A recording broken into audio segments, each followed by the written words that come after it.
you need to understand, like, everything in life and initially feels like bad reinforcement. You start going to the gym, you feel weak in order to become strong. You go to the library, you read, you don't understand, you feel stupid in order to become smart. The process of discomfort is inevitable. You have to go through it. Most people have that initial feeling, that initial lack of self-belief, because they don't understand that they have to be humbled first in every aspect in order to grow. I know how it feels.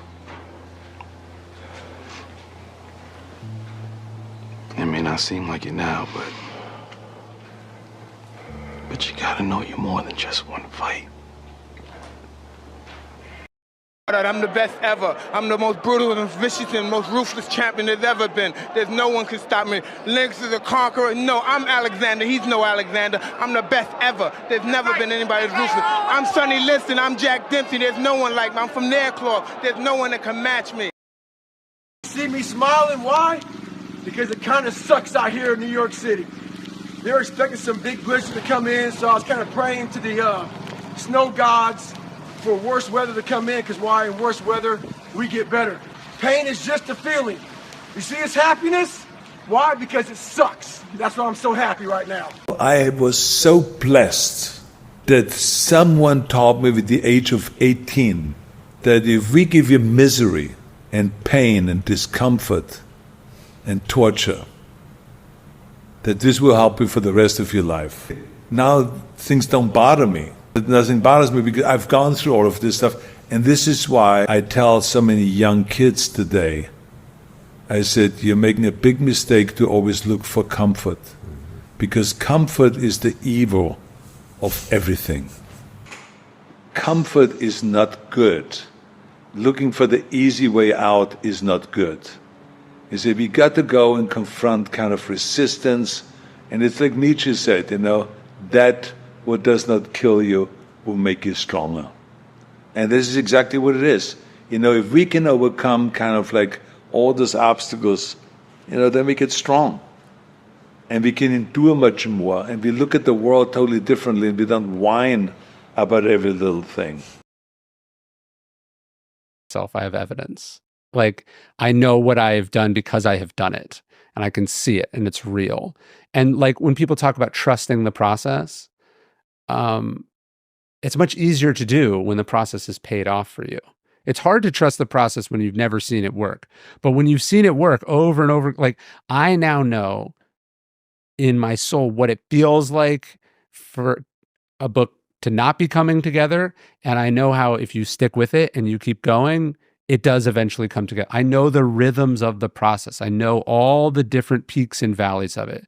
So I don't think that much about it. I just show up and I do the stuff. People need the opportunity to be good at something. So then you might ask yourself, well, what's the best antidote to the discomfort of life? And you might say, well, it's comfort. And I suppose that's what you act out when you swaddle a baby. But a better antidote is something like adventure to excellence. And that's far better antidote to suffering than the mere absence of suffering. So not to say that the mere absence of suffering, that's not nothing. That's the difficulty of maturity. What is being ignored by the media, but will be studied by historians. I certainly think that smartphone use will be one of those. There was that 5 deathbed regrets of the dying. I wish I'd kept in touch with my friends. I wish I hadn't worked so much. I wish I'd allowed myself to be happy. I wish I'd lived the life I wanted and not the life that other people had for me, blah, blah. Yeah. I would bet everything that I'm worth that within the next couple of decades, I wish I'd spent less time on my phone. 100%. And how do you have 5 extra hours a day? Well, look at your screen time. It'll say 5 hours. Mm-hmm.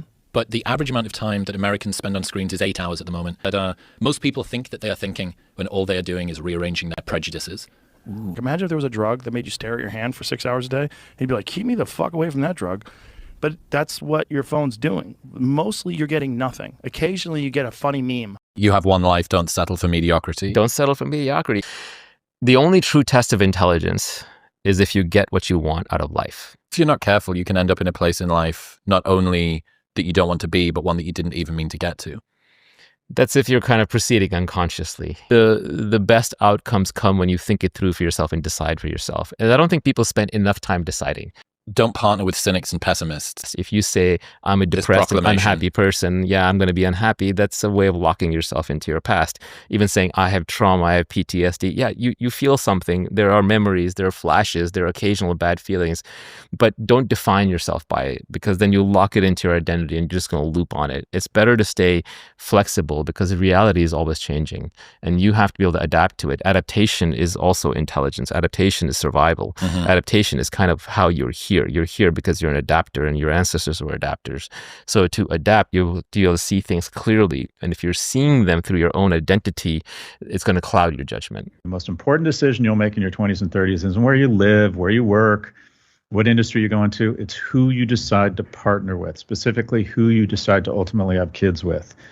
And I have close friends who are monstrously successful by every external metric, and they don't have great lives because they don't have real partners in their spouses. And I have other friends who struggle economically, and it's hard, but everything's a little easier for them because they have a real partner.